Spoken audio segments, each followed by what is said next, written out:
Let's talk about Bihar now, because there seems to be no end to lawlessness in this state. Begusarai in particular is witnessing a spate of shootings with 3 persons dead and 2 injured in different incidents of firing within 24 hours.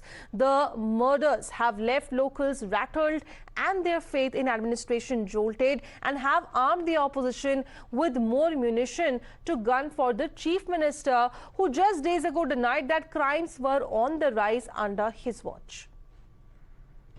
और वो आंकड़ों की बात कर रहे थे। भाई आंकड़े दिखाइए जाके मुख्यमंत्री जी, इन परिवार के लोगों को जाकर मुख्यमंत्री बताएं उन लोगों को कि अरे आंकड़े तो ये कहते हैं, क्या ये आंकड़े उनके आंसुओं को पोंछ पाएंगे? इनको इस बात की जानकारी भी है, गृह मंत्री होते हुए जो ये आंकड़े दर्शाते हैं, क्या इनको इस बात की भी जानकारी है कि कितने ऐसे क्राइम्स हैं जो कि रिपोर्ट ही नहीं होते हैं बिहार में? अगर आप जंगल राज नहीं बोलेगा, इसको अगर आप गुंडा राज नहीं बोलेगा, तो और किसको बोलेगा? उनको फर्क नहीं पड़ रहा कि बिहार में हत्याओं की एक श्रृंखला शुरू कर दी है। हत्या, अपराध, बलात्कार, नरसंहार, ये बिहार के लिए एक सचमुच कहा जाए ये क्रूर मजाक है। जो ऐसे अपराधी है वो सातवें आसमान को छू रहा है।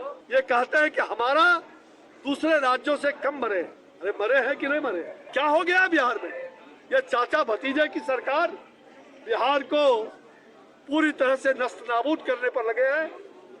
यहाँ कोई अमन चैन का जीवन नहीं, अशांति का माहौल है। और निश्चित रूप से ये जनता सब कुछ देख रही है, भोग रही है। बेशर्म कुमार, शर्म करो, शर्म भी आपको देख करके झुक रहा है। तो देखिए, अगर ऐसे मामलों की बात करें, बिहार से वो रुकने का नाम नहीं ले रहे। जहानाबाद में एक आदमी को जो है गन पॉइंट पे रखा गया था। वहीं मुजफ्फरपुर में बदमाशों ने कुछ कस्टमर्स के ऊपर एक रेस्टोरेंट में उन पर जो है गोली चलाई थी।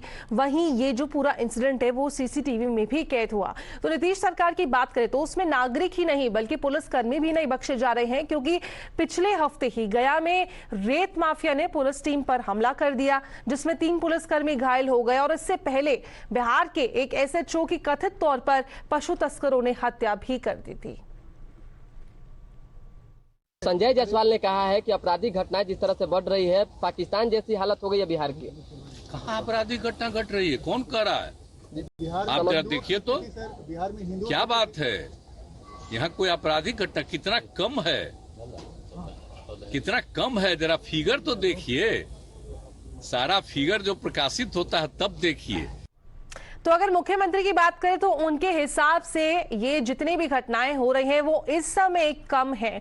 और वहीं पर उनका जो ये बयान आया है इन पूरे मामलों को लेकर, उनको अपने एलाइज जो है उनसे भी सपोर्ट मिला है। क्योंकि कांग्रेस की बात करें, then the party reminded the BJP that just because JDU chief is not an ally anymore, BJP can not pin blame on him.